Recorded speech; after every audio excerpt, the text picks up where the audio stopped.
Hey, welcome back to another video of AI Basics. In this video, we are going to learn how to log in to your Grammarly account. To log into your Grammarly account, follow these steps.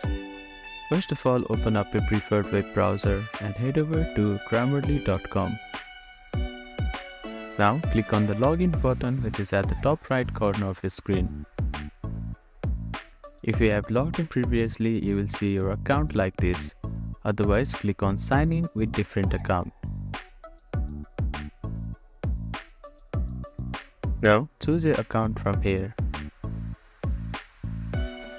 After that, you will be directed to the Grammarly homepage, and that is how you can log into your Grammarly account in web application.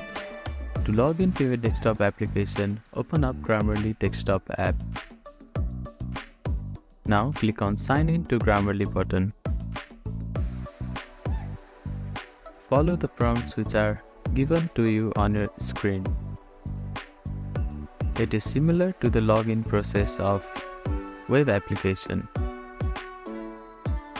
After completing all the steps, you can log in to your Grammarly account and it will appear like this. So that is how you can log into your Grammarly account. Once logged in, you will be able to access Grammarly features on your chosen platform. Thank you for watching this video. Please do not forget to like, share and subscribe to our channel and comment down if you have any queries.